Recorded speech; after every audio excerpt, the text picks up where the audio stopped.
Hello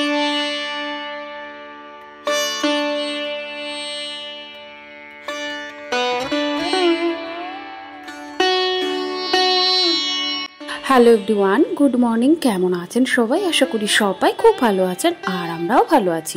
আমার আরও একটি নতুন ব্লগে আপনাদের সবাইকে স্বাগত জানাই। সকাল সকালে উঠোনটা ঝাড় দিয়ে নিচ্ছি, আর সকালবেলাতে উঠোন ঝাড় দিয়ে বাসি কাজকর্ম সেরে স্নান করে নিলে কিছুক্ষণের জন্যে যদিও শরীরটা একটু ঠান্ডা থাকে, তবেও সেটা সাময়িক। তারপরে কিন্তু এত পরিমাণ গরম যে গোটা শরীর কিন্তু জ্বালাপোড়া করে। সারাদিনে তো আমাদের অধিকাংশটা সময়টাই তো আপনারা তো জানেনই যে মেয়েদের রান্নাঘরে কেটে যায়, তবুও সংসারে কিছু নিয়ম ফলো করে চলি বলেই শত ব্যস্ততার মধ্যেও সংসারকে কিন্তু নিখুঁত পরিপাটি করে গুছিয়ে রাখতে পারি। তো তার জন্যেই ভোরবেলায় সকাল সকাল ঘুম থেকে ওঠা, আর উঠেই সংসারের বাসি কাজকর্ম থেকে শুরু করা, যাতে আমার সংসারের লক্ষ্মীশ্রী বজায় থেকে সংসারটাকে সুন্দর করে গুছিয়ে পরিপাটি করে রাখতে পারি, পরিবারের সকলের খেয়াল রাখতে পারি। আর এর মধ্যে দিয়েই কোথাও যেন নিজের সেই সুখটুকু খুঁজে পেয়েছি। কাজ করতে করতে যদিও ক্লান্ত হয়ে যায়, তবুও দিনের শেষে যখন ঘরবাড়ির দিকে তাকাই তখন মনে হয় যেন যে না, একটু হলেও শান্তির নিঃশ্বাসটুকু নিতে পারি, ঘরের চারপাশের দিকে তাকিয়ে যেন একটু হলেও কিন্তু শান্তিতে থাকতে পারি। তো যাই হোক, সেই সমস্ত করতে করতে সকালবেলায় স্নান সেরে নিয়েছি, আর তারপরে এই যে আমার তুলসী মন্দিরটাকে ভালো করে ধুয়ে এখন প্রত্যেক দিনকার মতো একটু এই দেখুন চারপাশে যে কয়েকটা ফুল রয়েছে, মানে সাদা ফুল, এখন তো মা মঠে যায় রোজ, তো ওই সাদা ফুলগুলো তুলে মা মঠে দেয়। তো মা সেভাবে কিন্তু বাড়ির ঠাকুরকেও সেখান থেকে মানে ভাগ দেন না, তো মঠ থেকেও কিছু ফুল নিয়ে আসে, ওই রঙ্গনা, তারপরে কয়েকটা টুকিটাকি বিভিন্ন রকমের ফুল। আর এই যে বাড়ির মধ্যে যে নয়নতারা, নীলকণ্ঠ, জবা এগুলো রয়েছে, এগুলো দিয়ে কিন্তু পুজো করা হয়। আর আমিও এই নীলকণ্ঠ আর নয়নতারা তুলেই কিন্তু আমার নিত্য তুলসী দেবীর পুজো করে থাকি। আর এমনিতে সেভাবে ঠাকুর পুজো আমাকে দিতে হয় না, কারণ মা ওগুলো দেন। তো মা বলে আমি যতক্ষণ থাকবো ততক্ষণ তোমার আর পুজো দিতে হবে না। তো ওই যে মা যখন থাকে না বিকেলের দিকটা সন্ধ্যা দেওয়ার দায়িত্বটা আমার থাকে, তো সেইটুকুই আমি করি। তো যার যেটুকু বরাদ্দ ভগবান করে রাখবেন তাকে কিন্তু ততটুকুই করতে হবে, তাই না?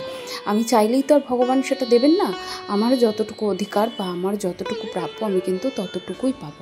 তবে জানেন, সকালবেলায় ঘুম থেকে উঠে এরকম বাসি কাজকর্ম সেরে স্নান সেরে যদি একটু নিজের মতো করে ভগবানের কাছে 10টা মিনিট সময় কাটাতে পারি, তাহলে না মন থেকে বড্ড শান্তি পাওয়া যায়, সারা দিনটা যেন খুব ভালো কাটে। কিন্তু সেটা তো হয় না, কারণ একটা জয়েন্ট ফ্যামিলিতে থাকতে গেলে সবার কথা মেনে চলা, সবার খেয়াল রাখা, সবার মতে চলা, এটাই কিন্তু আমাদের কর্তব্য হয়ে ওঠে, আমাদের ধর্মও কিন্তু এটাই হয়ে ওঠে। আর এই স্যাক্রিফাইস করতে করতেই কিন্তু আমরা মেয়েরা জীবনের অধিকাংশ সময়টুকুই কিন্তু কাটিয়ে দিই, তাই না? তো যাই হোক, অনেক কথাই বলে ফেললাম, আর বলতে বলতে সকালবেলায় চা খাওয়া হয়ে গেছে। তবে চা করতে করতে আজকে না এই বাসনগুলো আর গোছানো হয়নি, জানেন, অনেক ছোটোখাটো কাজ ছিল, সেইগুলো করছিলাম। তো সেগুলো করতে করতে বাসনটা গোছানো হয়েছিল না, তাই এই যে বাসনের জায়গাটা গুছিয়ে নিয়ে গামলাটাকে একেবারে ধুয়ে উবুর করে রেখেছি। দ্বিতীয়বারও বাসন যখন হবে তাহলে আর গামলাটা পরিষ্কারই থাকবে। আর এই তো এখন সবজি কাটবো, তাই ফ্রিজের মধ্যে থেকে কিছু সবজি বার করে নিলাম। আজকে বাজারে যাব না, আজকে নিরামিষ যা সবজি আছে সেটা দিয়েই রান্নাবান্না হবে। আর আজকে তো শনিবার, তো যে কারণে নিরামিষটাই হবে। তাই এই দেখুন উচ্ছে, পটল, ঝিঙে। কালকে আমার হাজব্যান্ড আমাদের বাড়ির সামনে একটা ছেলে সবজির দোকান করেছে নতুন, তো বেশ ভালো হয়েছে জানেন। বাড়ির সামনে কোনো কিছু না থাকলে একটু মানে বেরিয়ে গিয়ে ওর কাছ থেকে নিয়ে আসা যায়, তো সেরকমটাই হাজব্যান্ডকে বলেছিলাম টমেটো আনতে। ও টমেটো আনতে গিয়ে বেশ কিছু সবজি বাজারও করে এনেছিল। তো সেই সবজিটাকে, ঝিঙেটা বার করে নিলাম, আর উচ্ছে, পটল এগুলো বার করে নিলাম। তবে সবজিটা কাটবো তার আগে ভাবলাম ডালটা বসিয়ে দিয়ে আসি। আর যদিও শনিবার, তবে কি বলুন তো, এত পরিমাণ গরম পড়েছে যে বাড়িতে সবার আর কি অন্যান্য ডাল খেয়ে সমস্যা হয়, তাই মসুরির ডালটাই বসাচ্ছি। আবার অনেকের কাছে মসুরির ডালটা আমিষ হতে পারে, তবে আমার মনে হয় গাছের ফল কখনো আমিষ হয় না, কারণ মসুরির ডালটা তো ডাল শস্য জাতীয় জিনিসটা তো চাষ করেই তৈরি করা হয়, এটা তো কোনো প্রাণীজ জিনিস না। এটাকে নিরামিষভাবে রান্না করলেও কিন্তু এটা নিরামিষই থাকে। আর যদিও মসুরির ডালে পেঁয়াজ দিয়ে রান্না করা হয় তখন কিন্তু আমরা আমিষ বলি। তবে ওই যে হিন্দু শাস্ত্রে লেখা রয়েছে যে মসুরির ডালে আর কি আমিষ, তারপরে অনেক কিছু এরকম রয়েছে। তো তবুও কিছু করার নেই, সবার কথা খেয়াল করেই আর কি আজকে মসুরির ডালটাই বসিয়ে দিলাম। আর আজকে কড়াইয়ে ডাল সেদ্ধ বসিয়েছি। জানেন, যখন আমার মাকে দেখতাম বা শাশুড়ি মাকে দেখতাম উনুনে বা কাঠে রান্না করতো, তখন কিন্তু মুসুরির ডালের টেস্টটা কিন্তু অন্যরকম লাগতো, তাই না? আর এখন যদিও আমরা সময় বাঁচাতে, গ্যাস বাঁচাতে ওই প্রেশার কুকার ব্যবহার করি, তবে একটা জিনিস লক্ষ্য করেছেন কিনা আমি জানি না, প্রেশার কুকারে সেদ্ধ করা জিনিস আর কড়াইয়ে সেদ্ধ করা জিনিসের মধ্যে কিন্তু অনেকটাই ফারাক থাকে।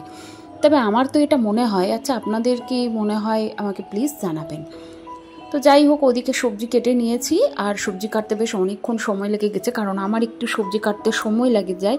কারণ হচ্ছে আমি একেবারে মানে যে সবজিটা যেরকম সেটাকে ঠিক সেরকমভাবেই কাটতে পছন্দ করি। মানে ধরুন আজকে করব আলু ঝিঙে পোস্ত, উচ্ছে আলু ভাজা আর ভাজাভুজি ডাল এই সমস্ত করব। তো তার জন্য দেখুন পটলগুলো যেহেতু বড়, এইভাবে 4 ফালি করে নিয়েছি। আর এখানে একটু ডাল ভিজিয়ে রেখেছিলাম, মটর ডাল, ওটা দিয়ে আর কি একটু বড়া করব। আমার সোনা ভীষণ ভালোবাসে বড়া। আর এই দেখুন আলু কেটে রেখেছি, ঝিঙে কেটে রেখেছি ঠিক ছোট ছোট করে, মানে আলুটা যেভাবে কেটেছি ঝিঙেটাও ঠিক আমি সেভাবেই কেটেছি। তা আমার মা বলতো, আমার দিদা বলতো যে সবজি কাটার উপরে কিছুটা রান্না নির্ভর করে, যতটা সুন্দর কাটতে পারা যায় ততটা সুন্দর কিন্তু রান্না হয়। তবে অনেকেই আছে দেখি যে সবজি কিন্তু ঠিক সেরকমভাবে কাটে না, যেরকমটা কাটলে ভালো হয় সেরকমটা কাটে না। তো আমার কি বলুন তো, কাজ করতে হবে, কিন্তু যে কাজটা ঠিক যেরকম, মানে সমস্ত কাজগুলোই একটু নিখুঁত আর পরিপাটি করে করা, তো এটাই লক্ষ্য থাকে। তো যাই হোক, মানুষ সব কিছু একসাথে শেখে না বা একসাথে পারে না। আমিও একটা সময় ছিল যখন কিছুই পারতাম না, জানেন, একটা সময় ছিল যখন রান্না করতে পারতাম না। ওই যখন আমার বিয়ে হয়েছিল তখন আমি ওই ডাল আলু সেদ্ধ, ডিমের অমলেট, ভাত এইগুলোই পারতাম। তো আস্তে আস্তে রান্না করতে করতেই 19টা বছর ধরে তারপরে কিন্তু শিখে গেছি যে কোন রান্নাটা কিভাবে করতে হয়, বা কিভাবে তরকারি কাটতে হয়, কিভাবে করলে কোনটা ভালো হবে। এগুলো সমস্ত কিন্তু আমার নিজের অভিজ্ঞতাতেই পাওয়া। কিছুটা শাশুড়ি মার থেকে শিখেছি, কিছুটা মায়ের দেখেছি। আর এই যে কাজকর্মগুলো দেখছেন, এগুলো কিন্তু কেউ আমাকে হাতে ধরিয়ে শিখিয়ে দেয়নি, সবটা কিন্তু নিজে নিজে অর্জন করতে হয়েছে। সংসার কিন্তু আপনাকে শিখিয়ে দেবে আপনি কি করে কি করবেন। সংসারের যখন দায়িত্ব নেবেন তখন দেখবেন আপনি অটোমেটিক্যালি শিখে যাবেন যে সংসারটা কিভাবে করলে ভালো হবে। তবে হ্যাঁ, এখন তো সেজন্য ইউটিউব রয়েছেই। আমরা ইউটিউবে থাকাকালীন অনেক কিছু কিন্তু আমি ইউটিউব থেকে শিখেছি। আমার অনেক দিদি ভাই বোনেদের কাজ দেখে কিন্তু আমরা শিখতে পেরেছি আমি যে আমার সংসারকে কিভাবে গুছিয়ে রাখবো। দেখুন, জীবনে চলতে গেলে, উঁচুতে উঠতে গেলে কাউকে না কাউকে অবলম্বন করতেই হয়, তাই না? তো আমিও সেরকমটাই, কারোর দেখে কিন্তু আমরা কিছু শিখি, বা কিছু দেখে যদি সংসারে অ্যাপ্লাই করা, আর সেই বিষয়গুলি করে যদি আমার সংসারে কোনো রকম উন্নতি হয় বা ভালো লাগে, সেটা কিন্তু আমার কাছে একটা বড় পাওয়া বা বড় শেখা। আসলে জীবনে শেখার কোনো বয়স হয় না, তাই না? যখন খুশি শেখা যায়, যখন খুশি সেগুলো শিক্ষা অর্জন করা যায়, আমার তো সেটাই মনে হয়। তবে যাই হোক, সেগুলি করতে করতে, সংসারের কাজ করতে করতে আজকে অনেকগুলো বছর কেটে গেছে। আর সেই সমস্ত শিক্ষা যেগুলি আমি নিজে অর্জন করতে পেরেছি, আর সেগুলি করে আমার সংসারে কিন্তু অনেক উন্নতি হয়েছে বা অনেক ভালো কিছু হয়েছে। আসলে দেখবেন সবাই প্রথমেই কিন্তু আমরা তো অনেক কিছু চাই, তাই না? একটা ভালো সংসার নেবো, সব কিছু থাকবে, সুন্দর সংসার হবে, সাজানো গোছানো পরিপাটি হবে। কিন্তু সব কিছু তো ভগবান একসাথে দেন না, সবাইকেই ভগবান নিরাশ করেন না। তার ভক্তরা যা চান সবই দেন, কিন্তু একটু ধৈর্য ধরতে হয়। সব কিছুর একটা সময় আছে, আমার মনে হয় পার্টিকুলার সময়েই সব কিছু কিন্তু পাওয়া যায়। আর যেগুলো নিজে অর্জন করে পাওয়া, সেটার আলাদাই একটা মর্যাদা থাকে। আমার মনে হয় প্রতিটা মেয়েরই জীবনে দাঁড়িয়ে তারপরে কিন্তু নিজে পায়ে দাঁড়িয়ে কিন্তু সংসার ধর্ম করা উচিত। কিন্তু সবার পক্ষে সেটা সম্ভব হয় না, সেটা আর্থিক সমস্যার কারণে হোক বা জীবনে অন্য কোনো সমস্যাই হোক। তবে আমার মনে হয় জীবনের এই যে এখনকার দিন, এখন যে আধুনিক যুগে আমরা চলছি, সেই সময়ের সাথে সাথে নিজেকে পরিবর্তন করা উচিত। এরকম অনেক রকম কাজকর্ম আছে যেগুলি আমরা ঘরে বসে করতে পারি, সেগুলি করে আমাদের সংসারে উন্নতি করতে পারি। অনেকে চান স্বামীর পাশে দাঁড়াতে, যেমন আমার অনেক দিনের থেকে ইচ্ছে যে আমি আমার সংসারে সমস্ত কিছু, আমার স্বামী যেরকম সংসারে দায়িত্ব নিয়েছে তেমন ওর পাশে আমি দাঁড়াবো, যাতে ওরও একটু রিলিফ পায়। আমার মেয়ে রয়েছে, তার দায়িত্ব নেব, কিন্তু ভগবান যতদিন না চাইবে ততদিন কিন্তু হবে না। আজকে যে আপনারা অনেক সুন্দর সুন্দর কমেন্ট করেন, এই যে আমার বাড়ি ঘর, আগে যখন আমি নতুন বিয়ে হয়েছি তখন কিন্তু এইসব কিচ্ছু ছিল না।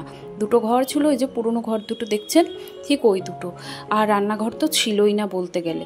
এই ঘরগুলো অনেক ধৈর্য ধরে অনেক কষ্ট করে বুঝে চলার পরে কিন্তু আজকে আমাদের এত কিছু হয়েছে। তাও কিন্তু আমরা সমস্তটা একেবারে কমপ্লিট করতে পারিনি। যা হয়েছে, যতটুকু হয়েছে, যা আছে সেটুকু দিয়ে আমি আমার সংসারকে সাজিয়ে গুছিয়ে রাখতে পারলেই কিন্তু আমার কাছে অনেকটা। তো এই সংসার আমার কাছে মন্দিরের সমান বলতে পারেন।